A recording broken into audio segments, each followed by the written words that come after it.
एक बड़ा ये कॉन्सेप्ट आपको मिलेगा कि फिजियोथेरेपिस्ट मालिशी होते हैं। तो अक्सर मुझे बहुत वियर्ड कमेंट्स मिल रहे होते हैं अपने उन वीडियोस के नीचे या उन पोस्ट के नीचे कि ये जल्लाद है, ये कसाई है, ये इस तरह ब्ला ब्ला ब्ला ब्ला। फिजियोथेरेपी आर्थराइटिस के सारे ग्रेड्स को ऑलमोस्ट ठीक कर सकती है। ज्यादातर लोगों की प्रोलॉन्ग सिटिंग की वजह से या लैपटॉप पे ज्यादा देर काम करने की वजह से पूरी नेक के मसल स्पैज़म में, बैक के मसल स्पैज़म में या स्टिफनेस की तरफ जाना शुरू हो जाते हैं। हमारी फील्ड में भी बहुत सारी चीजें हमें ऐसी फेस करनी पड़ती हैं जिसमें हम लोगों की जान बचा सकते। स्टार्टिंग इस तरह से हुई कि नॉर्मली आपको पता है कि जब एफएससी के बाद एडमिशन एमबीबीएस में नहीं होता तो फिर हम डिफरेंट फील्ड्स के बारे में देखना शुरू कर देते हैं। तो इस फील्ड से रिलेटेड मुझे इतना ज़्यादा उस वक्त आइडिया नहीं था, लेकिन मेरी मदर ने स्पेसिफिकली इस फील्ड के बारे में रिसर्च की बहुत ज़्यादा कि फिजियोथेरेपी क्या होती है और फिजियोथेरेपिस्ट कौन कौन सी डिजीज़ेस को ट्रीट कर रहे होते हैं। हम ऐसी डिजीज़ेस जो सर्जरी के बगैर ठीक नहीं हो सकती थी उनको ठीक कर रहे होते हैं, क्योंकि पहले नॉर्मली इतनी अवेयरनेस नहीं थी। आहिस्ता आहिस्ता फिजियोथेरेपी से रिलेटेड लोगों ने जब कंटेंट क्रिएट करना शुरू की, लोगों में अवेयरनेस क्रिएट करना शुरू की, तो आइडिया होना शुरू हुआ कि बहुत सारी ऐसी बीमारियां हैं जिनको सिर्फ और सिर्फ फिजियोथेरेपिस्ट ही डील कर सकते हैं।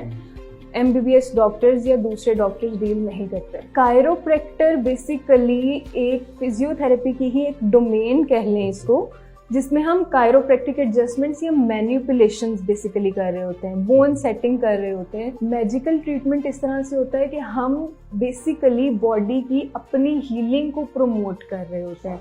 हम ये नहीं कर रहे होते कि एक्सटर्नली कोई चीज़ बॉडी में इंजेक्ट कर रहे हों। जब हम मैनुअल थेरेपी टेक्निक्स यूज़ कर रहे होते हैं या कोई भी मैनिपुलेशन वाली टेक्निक्स यूज़ कर रहे होते हैं, तो हम बेसिकली क्या कर रहे होते हैं कि बॉडी की होलिस्टिक अप्रोच यूज कर रहे होते हैं कि बॉडी खुद ब खुद हील होना शुरू कर दे। इसीलिए इसको मैजिकल टेक्निक्स बोला जाता है या फिर मैजिकल थेरेपीज बोला जाता है। ज्यादातर लोगों की प्रोलॉन्ग सिटिंग की वजह से या लैपटॉप पे ज्यादा देर काम करने की वजह से पूरी नेक के मसल स्पैज़म में, बैक के मसल स्पैज़म में या स्टिफनेस की तरफ जाना शुरू हो जाते हैं।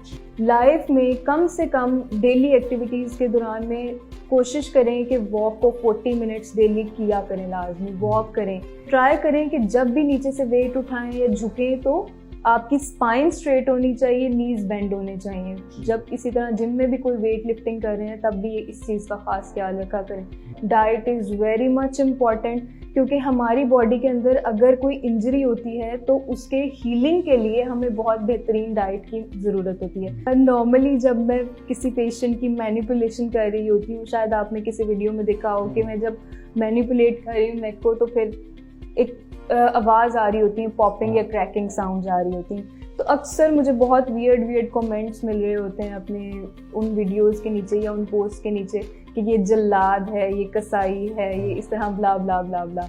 तो नॉर्मली हमें बहुत सारी चीज़ें इस तरह की फेस करनी पड़ती हैं कि पता नहीं इससे गर्दन टूट तो नहीं जाएगी, मतलब इस तरह से तो पेशेंट ज़्यादा ख़राब हो जाएगा। तो ये सारे मिथ्स हैं या एक मिसकंसेप्शन, क्योंकि इन चीज़ों के बारे में लोगों को इतनी ज़्यादा अवेयरनेस नहीं है। एक बड़ा ये कॉन्सेप्ट आपको मिलेगा कि फिजियोथेरेपिस्ट मालिशी होते हैं। तो ये बहुत वो एक माइंड में शायद बैठी हुई है एक चीज़ कि फिजियोथेरेपिस्ट सिर्फ मालिश कर रहे होते हैं, ब्ला ब्ला ब्ला ब्ला। ऐसा नहीं है। फिजियोथेरेपी एक बहुत वास्ट डोमेन है जिसमें हम बहुत सारे मस्कुलोस्केलेटल केसेस को ट्रीट कर रहे होते हैं। आपने फालिज के बारे में सुना होगा, आपने लकवा के बारे में सुना होगा, आपने बहुत सारे स्पाइनल डिजीजेस के बारे में सुना होगा। ये सारे केसेस हम जितने भी मस्कुलोस्केलेटल केसेस होते हैं हम इनको डील कर रहे होते हैं, हम मालिश नहीं कर रहे होते अपने क्लिनिक में। जब भी कुछ इस तरह के जॉइंट से रिलेटेड इश्यूज होते हैं तो try not to take the medications by yourself. खुद से मेडिसिन लेना शुरू ना करें। ट्राई करें कि एक या दो डॉक्टर से, कंसल्टेंट से कंसल्ट जरूर कर लें। Surgery is the last option. अगर मेरे पास 100 ऑप्शंस है ना, आई विल ट्राई कि मैं वो सारे 100 ऑप्शंस को फॉलो करूं, कंजर्वेटिवली मैनेज करने का ट्राई करूं। फिर मैं अगर ठीक नहीं हो रहा तो फिर मैं सर्जरी की तरफ जाऊं। Surgery must be the last option. पहले सबसे आनी चाहिए आपकी फिजियोथेरेपी, क्योंकि फिजियोथेरेपी आर्थराइटिस के सारे ग्रेड्स को ऑलमोस्ट ठीक कर सकती है। जैसे नॉर्मली ऑस्टियोआर्थराइटिस के 4 ग्रेड्स होते हैं।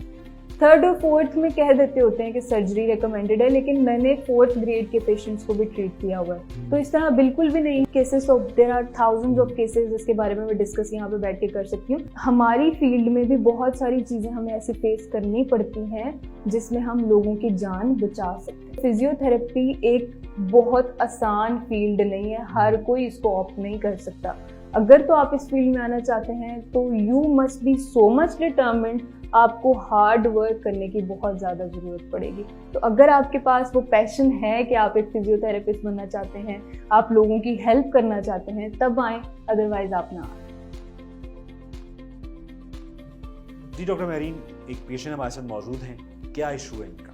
बेसिकली इनकी इंजरी हुई थी, मेनिस्कल और लिगामेंट की इंजरी राइट साइड ऑफ नी पे।